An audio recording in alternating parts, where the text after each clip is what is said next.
안녕하세요. 김어준입니다. 어제 삼성전자 이재용 부회장의 항소심에서 이 부회장 변호인 측은 다른 기업들도 기금을 냈는데 삼성만 기소했다며 억울함을 호소했습니다. 한마디로 왜 나만 갖고 그래 이거죠. 삼성은 정유라 승마 지원이라는 그룹 승계 작업을 위한 뇌물 공여를 대통령 비선 실세 최순실에게 직접적으로 한 혐의가 1심에서 유죄 판결된 바 있습니다. 그 죄질도 다른 재벌보다 나쁩니다만 설사 다른 기업과 똑같은 정도라고 해도 아예 죄를 짓지 않았다고 주장하면 몰라도 다른 것도 다 똑같이 했는데 왜 나만 갖고 그러냐는 이야기는 결국 같은 범죄를 저지른 자들을 모두 함께 처벌하지 않으면 내 죄 역시 단죄할 수 없다. 이런 이야기 아닙니까? 이게 말이 되느냐. 다른 기업들이 아직 기소되지 않았다는 것이 이재용 부회장 무죄의 근거가 될 수는 없는 거죠. 당연히 그 죄도 처벌받고 다른 기업들의 죄도 추가 조사에 있다면 처벌해야 되는 거죠. 이 주장은 우리 재벌들의 사고방식을 그대로 드러냅니다. 나만 그랬냐? 다들 그러지 않냐? 다들 그러는데 어떠냐? 들키지만 않으면 되는 거 아니냐? 그 사회의 가장 힘센 집단이 이렇게 굴러왔으니 나머지 사회 전체가 이런 사고방식으로 굴러온 것도 당연합니다. 이재용 부회장에 대한 제대로 된 단죄는 그러니까 이재용 부회장이 미워서가 아니라 우리 자신을 위해서 꼭 필요하다. 김어준 생각이었습니다.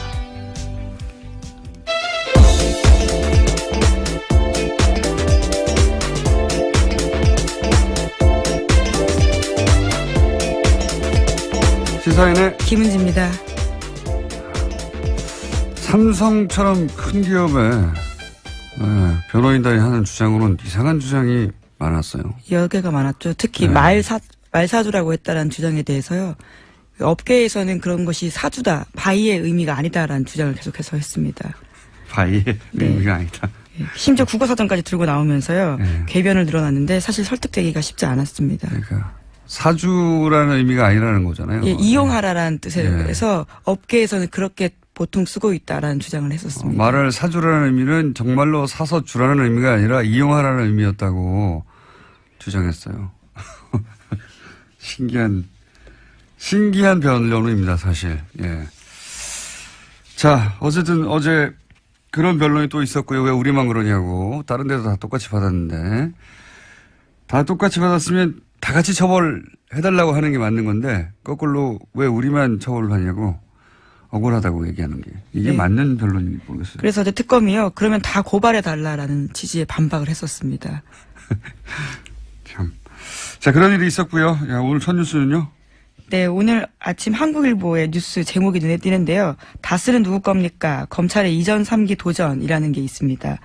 검찰이 어제 이명박 전 대통령과 김재수 전 LA 총영사 등을 고발한 옵셔널 캐피탈 대표 장모 씨를 고발인 자격으로 불러 조사했다라는 내용을 전하면서요. 다스는 누구 겁니까? 라는 제목을 아예 대놓고 뽑은 겁니다. 다스는 누구 겁니까? 이유행의 발언지 뉴스공장입니다. 예, 체조도 지난 주말에 촛불 집회 때 꽤 나왔었습니다. 다스 체조 음악이요. 다스 체조송이요? 예. 발언지입니다, 여기가. 예, 뉴스공장이. 여기서 이제 옵셔널 벤처스가 아니라 옵셔널 캐피탈로 나중에. 네, 그렇죠. 예, 개명을 했다고 해야 되나요? 예. 거기 대표 장모 씨가 이제 고발인 자격으로, 돈을 돌려받을 수 있었는데 이명박 전 대통령이 공권력을 동원해서 그걸 방해했다. 이런 주장을 했고, 고발을 했죠. 근데 여기서 구체적으로 이제 LA 총영사 김재수 씨 같은 경우에 BBK 변호사 출신인데 이제 총영사가 돼서 계속 BBK를 담당했다.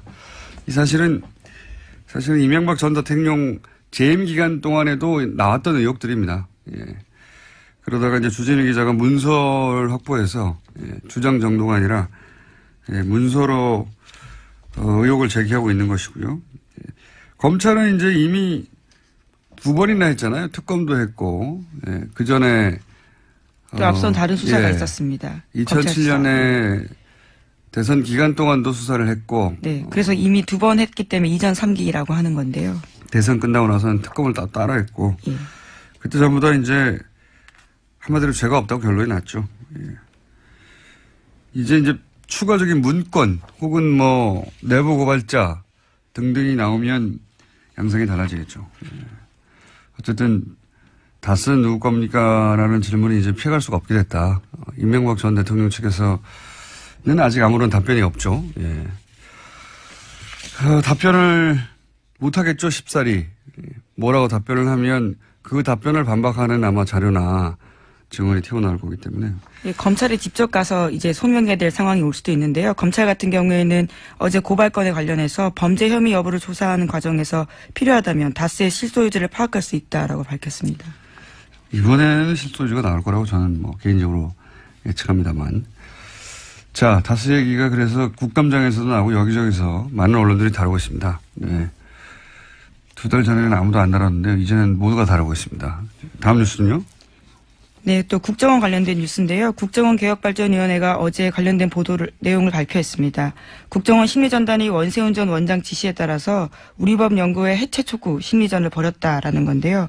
2009년 8월 정도에 자유주의 진보연합이라고 하는 관변단체와 함께 우리법 연구회 회원 명단과 활동 내용을 월간 조선에 넘겼다라고 합니다. 다스 얘기 한 가지만 더 얘기하고 가면 JTBC에서도 연일 비자금 보도를 하고 있어요. 예. 17명 계좌가 대략 합쳐서 120억 정도가 넘어왔다고 다스로.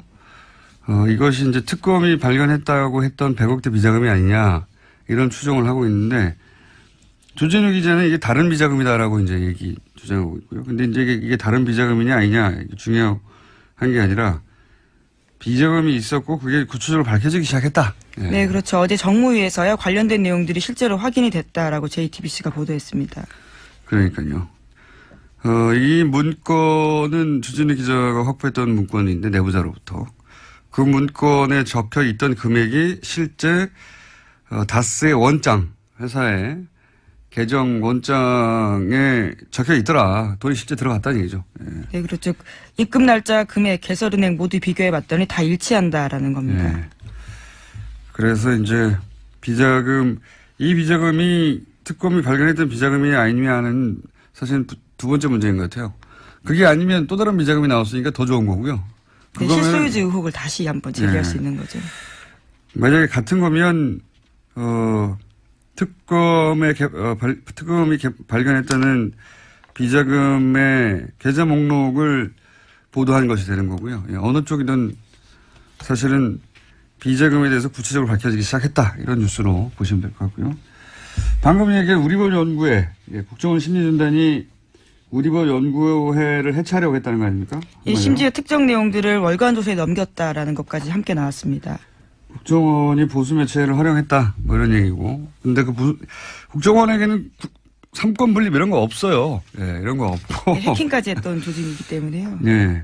사법부 내에 진보적인 성향의 그 판사들이, 연구회를 한다라고 생각해서 이걸 해체해버리려고, 한 정황이 나온 거죠. 예, 근데 네. 거기에서 이제 월간조서 같은 보수 매체를 이용했다. 이런 거고요. 네, 또 심지어 뉴라이트 전국연합이나 반국가교육 척결 국민연합과 같은 단체를 활용해서요.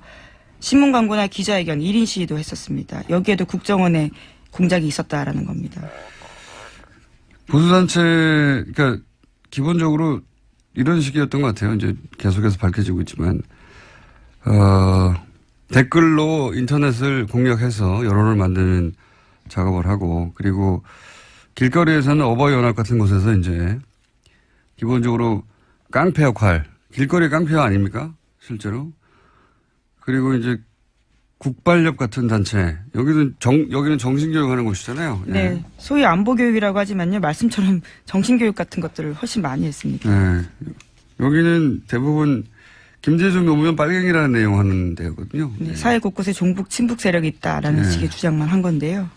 그러니까 김대중 노무현 정부는 김일성의 노선이다. 뭐 이런 얘기를 하는 말도 안 되는 주장을 이 국발협도 국정원이 사실상 돈 주고 관리했다는 것이고. 예. 네, 이명박 박근혜 정부 때 국가보훈처장이었던 박승춘 씨가요. 이때 초대 회장이었다라고 합니다.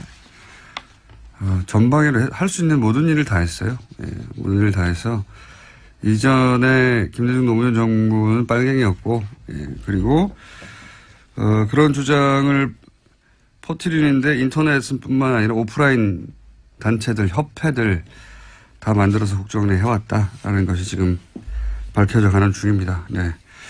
다음 뉴스는 뭡니까?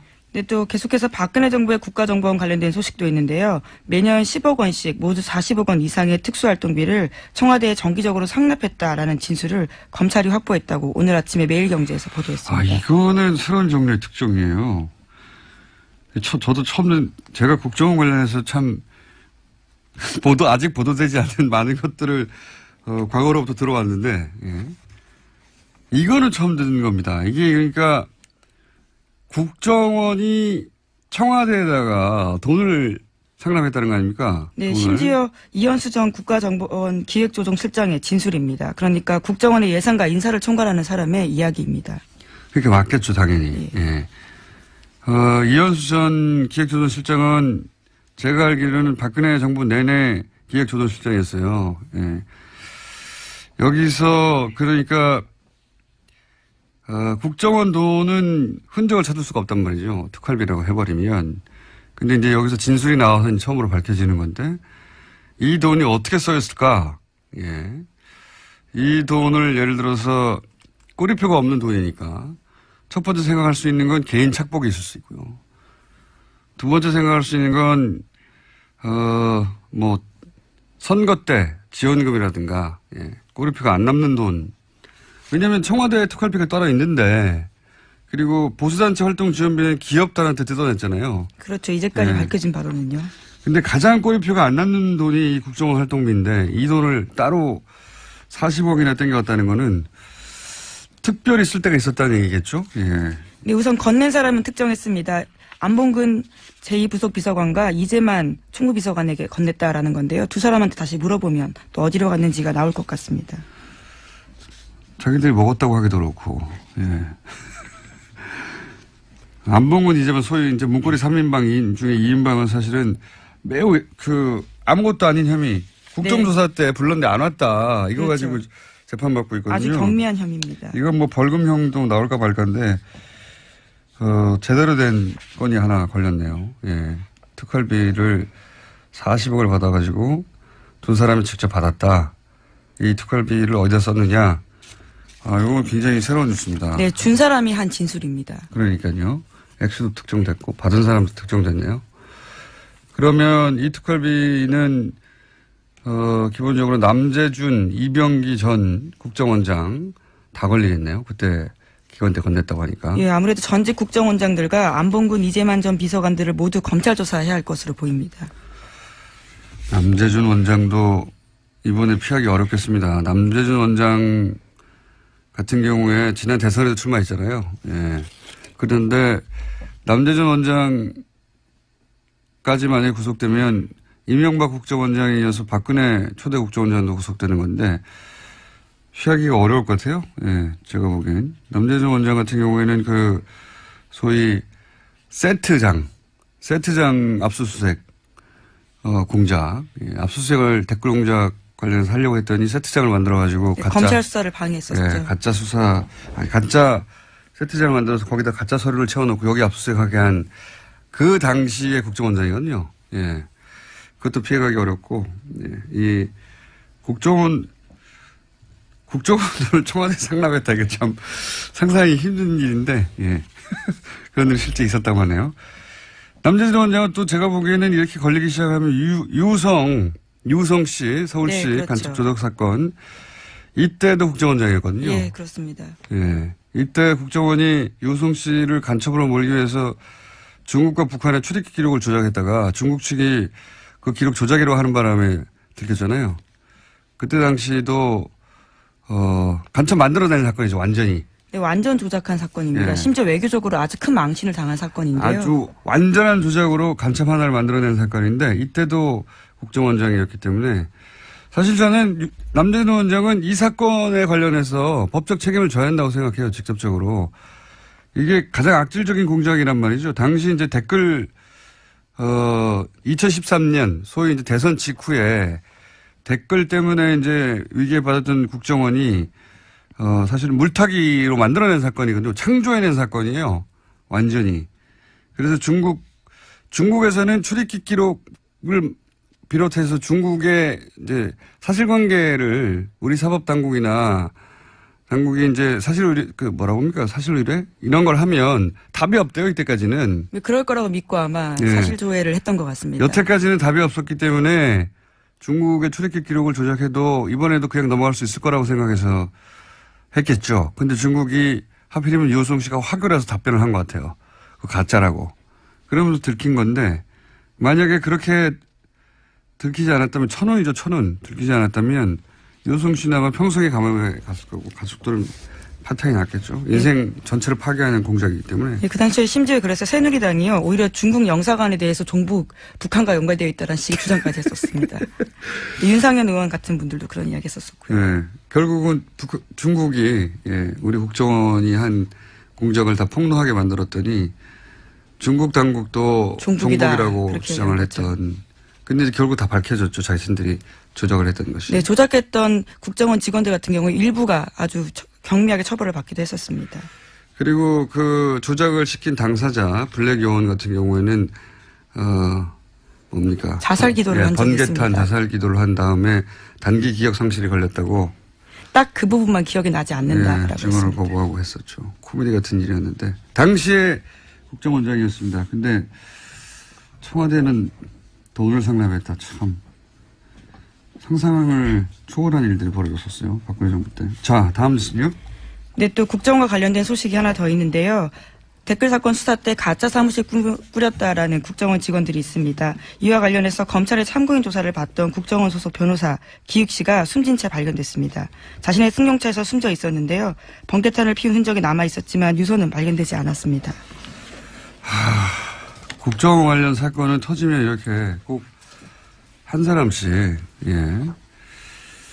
일반 국민들이 이게 또 이명박 박근혜 시절에 등장한 표현인데 자살을 한 게 아니라 당한 게 아닌가 하는 의심을 가질 수밖에 없는 사건이 또 발생했네요. 네, 23일에 검찰 조사 받았고요. 또 30일에도 검찰의 보완 조사 받을 예정이었는데 나오지 않고 숨진 채 발견된 겁니다. 국정원 직원이 자기 생명을 그다지 소중하게 여기지 않는 성향이 있는 사람들만 되는 게 아니에요. 다 똑같은 사람이에요. 이 사건의 실체도 밝혀지지 않겠죠. 또 자살로 그냥 마무리될 것 같긴 합니다만 꼭 국정원은 이런 큰 사건에서 쿠도에 몰리면 한 사람씩 자살하는 일이 벌어집니다. 자, 다음 뉴스는요. 네, 어제 과학기술정보통신부 국정감사에서 네이버 창업자인 이혜진 씨가 증인으로 나왔습니다. 네이버의 부당 편집과 광고 시장에서의 독과점 문제 등을 추궁당했는데요. 뉴스 공정성과 관련된 질의가 집중됐지만 이 창업자 같은 경우에는 글로벌 투자에만 담당하고 있어서 현안을 파악하지 못한다라고 답변을 피해갔습니다. 요 사안은 저희가 잠시 후에 민원연과 함께 짚어볼 예정인데 핵심은 뉴스 서비스는 포기하지 않겠다는 것 같고요. 그 사안은 그리고 이제 네이버는 기본적으로 억울하다는 입장인 거죠. 현재까지는. 요 사안은 그리고 이제 국민의당에서는 국민의당뿐만 아니라 모든 정당이 그렇게 얘기합니다. 특정 시점에 이제 특정 어떤 기사 배치를 보고 자기들에게 불리하게 배치됐다고 주장하는 경우 많이 있고요. 이 사안은 민원연이 사실 지난 대선 때 일부, 전체를 분석하기에는 네이버가 워낙 방대하기 때문에 일부 분석을 한 적이 있습니다. 잠시 후에 만나기로 하겠고. 자, 뉴스 하나 정도 더 전할 거 있을 것 같습니다. 남은 뉴스가 많은데요. 어떤 걸 하면 좋을까요? 뉴스공장과 관련된 것도 있고요. 자유한국당 관련된 게 있고 트럼프 관련된 게 있습니다. 뉴스공장 관련 제목을 하나 하고요. 트럼프 관련한 제목을 하나 하죠. 네, 오늘 아침 경향신문 보도인데요. 더불어민주당 박홍근 의원이 뉴스공장과 관련해서 국회 입법조사처에 관련된 내용을 질의하고 답변을 받았다라고 합니다. 지난 국정감사에서 뉴스공장이 불법이다 아니다 이런 이야기가 많았는데요. 그와 관련한 판단할 기준이 없다라는 것이 입법조사처에서 답변이라고 합니다. 뉴스공장 불법이 아니랍니다. 입법조사처에서. 네, 참고해 주시고요. 자, 입법조사처 감사하고요. 다음 미국 트럼프 얘기는 뭡니까? 네, 트럼프 미국 대통령의 대선 캠프 자장을 맡았던 폴 매너포트라는 사람이 있는데요. 이번에 특검에서 1호 기소가 되었다라고 합니다. 선대본부장이었거든요. 예, 그렇죠. 정치 컨설턴트입니다. 말하자면. 예, 굉장히 유명한 로비스트인데요. 예, 예, 정치 컨설턴트인데, 한마디로 러시아하고 내통하는, 예, 그러니까 트럼프의 선대본부장이었던 사람이 러시아와 내통했다는 혐의로 FBI가 혐의점을 발견해서 기소했다는 거거든요. 이렇게 되면 트럼프 대통령까지 갈 수도 있는 첫 번째 기소이기 때문에 이게, 예. 저는 이 뉴스는 다음 시간에나 뭐 그 다음 시간에 한 번 더 다뤄볼 것 같긴 하지만, 저는 이게 러시아의 복수라고 보는 사람입니다. 왜 그렇게 생각하냐면, 예전에 보리스 옐친 있지 않습니까? 네, 정말 예전인데요. 네, 진짜 예전에. 예. 고르바초프 때 이제 구소련이 올라가면서 등장한, 사람이잖아요, 옐친.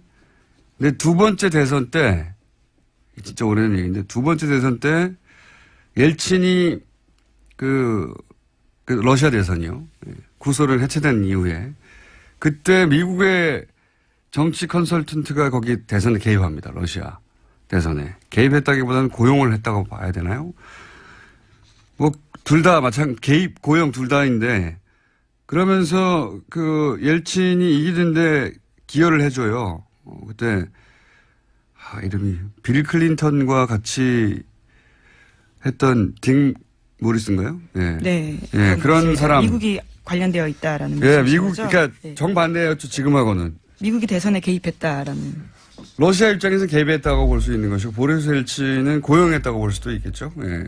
그런 일이 있었어요. 그러니까 러시아 대선에 미국의 정치 컨설턴트가 가서 승부를 좌지우지했던 일이 있거든요. 그리고 옐친이 지명한 대통령 권한대행이 바로 푸틴이에요. 이후에 기억하고 있다고 봅니다. 저는 일종의 복수다라고 보는데 여하간 예. 트럼프 대통령 최측근이었던 사람이 지금 러시아와 스캔들과 관련해서 예. 1호 기소가 됐습니다. 처음으로 기소가 됐다. 트럼프 대통령이 탄핵당할 수도 있겠습니다. 여기까지 하겠습니다. 시사인의 김은지였습니다. 감사합니다. 바로 이어서 민원연 인사하시죠? 안녕하세요. 네. 민원연의 김원경 사무처장입니다. 네. 본인 직접 말하는 게 저희는. 자, 네이버 관련해서 저희가 말들이 많아요. 예. 최근에 뉴스도 하나 나왔고 그래서 우선 네이버에서 이혜진 네이버 창업자죠. 지금은 의장이라고 부르던가요? 거기서는 예, 전 의장. 예. 이 국감에서 했던 발언을 잠깐 먼저 들어보겠습니다. 굉장히 심각한 문제라고 생각하고 있습니다. 사과하시는 겁니까? 일이 벌어진 거에 대해서 진심으로 사과드립니다. 포털이 갖고 있는 뉴스 편집 기능에 대해서 이걸 앞으로도 계속 유지를 해야 된다고 생각을 하시는지. 기본적으로는 저는 계속 기술과 플랫폼에 집중을 하고 그런 부분들을 계속 가능한 한 외부 쪽에 하는 것이 긴 그림에서는 맞다고 저는 개인적으로 생각하고 있습니다. 자, 이거 짧게만 들어주셔서 무슨 얘기인지 정확하게 전달 안 될 수도 있는데 한마디로 말해서 뉴스 재배치 청탁과 관련해서는 네. 큰 문제다. 죄송하다는 이야기고 그리고 그래서 이제 그러면 뉴스의 포털 배치, 편집 네. 하는 권한은 계속해서 유지할 것이냐 네. 했더니 그거는 이제 포기할 생각이 없다는 취지의 발언입니다. 그러니까 뉴스 배치 권한은 네이버가 계속 가지겠다. 네. 네. 이런 얘기죠. 이게 이제 어제 여러 사람이 발언했는데 예를 들어서 국민의당 송기성 의원 같은 경우에는 네이버가 문재인에게 유리하도록 포털 뉴스를 배치했다라는 네. 주장을 또 했어요. 네. 사실은 뭐 선거 때마다 포털이 자기 정당에 유리하게 했다, 불리하게 했다면, 네, 유리하게 네. 했다는 얘기는 안 하죠, 참. 불리하게 했다는 얘기 여러 정당이 합니다. 여러 정당이 하는데, 마침 민원연이 지난 대선에서 포털의 메인 화면 분석을 한 적이 있죠. 네. 네. 예. 근데 이제 송기석 의원이 이런 주장을 했어요. 실시간 검색어는 30초 또는 뭐 1분 30초 정도 노출되는 건데, 안철수 대표가 조폭과 그런 사건이 한 번 있었죠. 네. 예. 지역에서 뭐 연루설 같은 그런, 그때 검색어가 4시간 38분가량 검색어가 1위를 했는데 이게 일부러 이렇게 계속 노출시킨 거 아니냐. 예. 이런 주장을 하기도 했습니다. 예. 근데 아무튼 간에 이 질문이 굉장히 우문같이 느껴지거든요. 이거는 많이 검색하면 계속 노출되는 거예요. 그러니까요. 그런데 통상 실시간 검색어가 30초 혹은 1분 30초 정도 노출되는 것 아닌가라고 질의를 하셨는데 여기에 대해서 한성숙 대표이사가 30초마다 데이터가 갱신되는 것이지 30초간만 검색어가 노출되는 것이 아니다. 30초마다 어떻게 순서가 바뀌었는지 모두 공개하고 있다라고 반박을 했어요. 이거는 요거 이제 전문가잖아요. 그렇죠. 검색어에 대한 문제 지적은 꽤 많이 있어 왔어요. 네. 특정 검색어가 노출되지 않게 하는 거 아니냐. 네. 근데 이거는 그냥 노출이 길게 됐다는 거 아닙니까? 네. 이걸 가지고 그러니까 약간 문제 삼기 예. 적절한 문제 제기가 아니다. 예. 그런 생각이 좀 들었습니다. 자, 이거보다 이제 핵심은 결국은 포탈 메인이 안철수 대표에게 불리하게 편집된 거 아니냐고 지적을 했는데, 네. 예. 이렇게 당사자들은 항상 이렇게 느낄 수는 있습니다. 네네. 예. 근데 이제 이 사례가 여론조사 기사 제목이었어요. 근데 네. 이제 문재인 후보와 안 후보가 접전을 벌일 때인데 기사 제목에서 문 후보에게 유리한 다자 대결과는 달리 안 후보에게 유리한 양자 대결 결과에서는 안 후보를 뜻하는 안이라는 글자가 빠진 채 숫자만 나왔다면서 캡처 화면을 증거로 제시했거든요. 그러니까 송 의원은 이 기사가 오전 7시 10분부터 출근 시간 내내 모바일 초기 화면에 노출됐었다라고 지적을 했어요.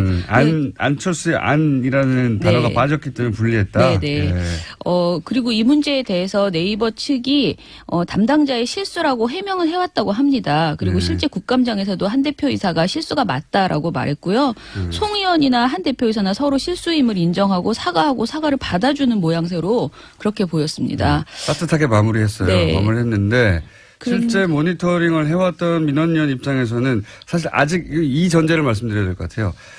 포털 모니터링이라는 것 자체를 아무도 하지 않고 있고요. 네, 너무 민원연이 힘들어요. 지난 대선에 처음으로 시도한 겁니다. 네.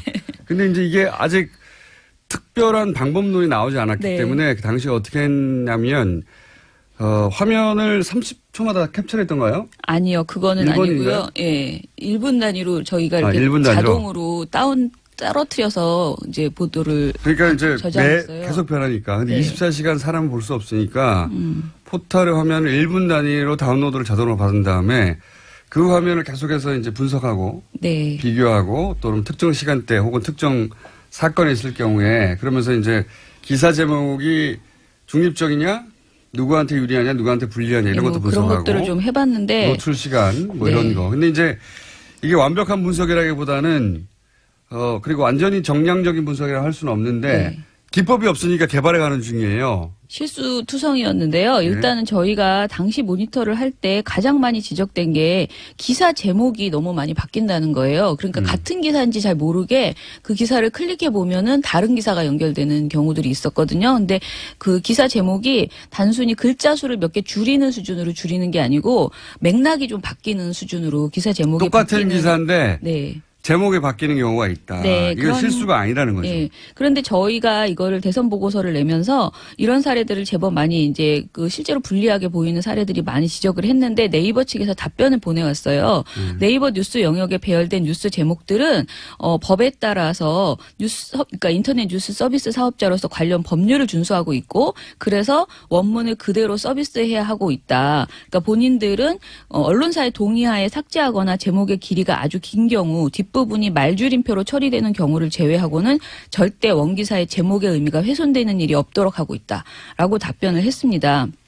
그런데 문제는 네이버가 말한 이 주장이 정말 매번 정확하게 적용되고 있는지 합리적으로 입증할 근거는 없다는 것이에요. 그게 이제 네이버의 예를 들어서 뉴스 배치의 알고리즘이 공개되지 않다 보니까. 네. 예. 그리고 이제 민원연이 주장하는 것은 분명히 언론사가 그렇게 제목을 바꾸는 경우도 분명히 있을 것이다. 그렇기 때문에 이용자들이 투명하게 그것을 믿을 수 있도록 메인 뉴스 기사 배열과 같이 뉴스 수정 이력을 모두 네이버에서 올려달라라고 제안을 했습니다. 지금 현재 이용자들이 확인할 수 있는 건 정보 그 기사 입력 시간하고 수정 시간이에요. 수정이 여러 번 되거든요. 이런 그리고 것들을 다 밝혀달라고 했습니다. 오늘 내일 한 번 더 해야 되겠네요. 이 사안은. 왜냐하면 아니야. 시간 아니야. 왜냐하면 시간이 너무 짧아요. 이 사안은 그러게 말이에요. 중요한 사안인데 네. 그러면 짧게 내일을 예고하자면 예고하자면 네. 국민의당에게 불리하게 적용했다고 안자가 네. 빠졌다고 사례를 제시했는데 네. 거꾸로 국민의당이 굉장히 뭐랄까요 특정 정당 여기서는 국민의당 사례가 나왔으니까 국민의당이 안철수 대표 당시 후보가 굉장히 유리하게 네. 장기간 노출됐던 다른 정당의 경선 과정보다 그런 사례도 있어요. 네, 네, 있습니다. 네, 저희가. 네. 이 사례가 대표적으로 불공정하다고 해서 왜냐하면 다른 정당과 비교를 통해서 노출의 시간이나 이걸 통해서 이건 지나치게 불공정하게 노출됐다고 민원연이 찝은 사례가 하필이면 또 안철수 후보 사례였거든요. 국민의당이 유리한 게 아니고 민주당이 매우 불리하게 된 그렇죠. 사례가 있습니다. 네. 네. 결과적으로 국민의당이 유리하게라고 말할 수 있죠. 왜냐하면 두 당을 비교했었거든요, 당시에. 네. 그런 사례도 내일 한번 얘기를 하고요. 네, 내일도 나오세요. 왜냐하면 구체적으로 얘기해야 되는데 구체적으로 얘기하려다 보니까 이야기가 너무 길어질 것 같아가지고요. 네. 그렇지 않으면은 또 근거 없이 얘기했다고 그럴까봐 민원연은 다 데이터가 있습니다. 대선 보고서에도. 그래서 오늘 하고 싶은 이야기의 요약은 이거 아닙니까? 이런 문제가 반복될 것이다. 네. 그러니 투명한 기준을 만들어야 될 것 같다. 이런 네. 얘기죠. 그 본인의 영향력을 일단은 인정을 했잖아요. 네이버의 그리고, 영향력을. 영향력을 인정을 했고, 그리고 실제로 이것이 이제 그 뉴스, 현재 포털 모바일 뉴스에 대해 그 의존하는 비율이 굉장히 높단 말이에요. 점점 더 높아지죠. 예, 네. 그러니까 그 영향력만큼 투명하게 하고 특히 이 모니터링을 왜 의사들이 의료사고가 나면 의사가 입증해야 된다 이런 말 하잖아요. 근데 저희가 뭔가를 이렇게 지적을 하면 맨날 아니다. 뭐 근거가 없다. 그렇죠. IT 이렇게 전문가가 하는데 아니라서 모른다. 네, 본인들이 저는 입증하는 시스템을 저는 보여줘야 된다라고 생각이 듭니다. 네. 그러니까요. 이 문제는 저는 앞으로도 계속 나올 것 같아요. 예. 네, 계속 나올 것 같은데 저희도 그래서 계속 관심 있게 지켜보고 있고요. 민원연이 지난 대선에 처음으로 초기 형태이긴 하지만 모니터링을 해서 결과치를 가지고 있어요. 그걸 가지고 내일 좀 더 자세히 얘기하죠. 오늘 맛보기만 네, 했습니다. 알겠습니다. 지금까지 민원연의 김원경 사무처장이었습니다. 감사합니다. 감사합니다.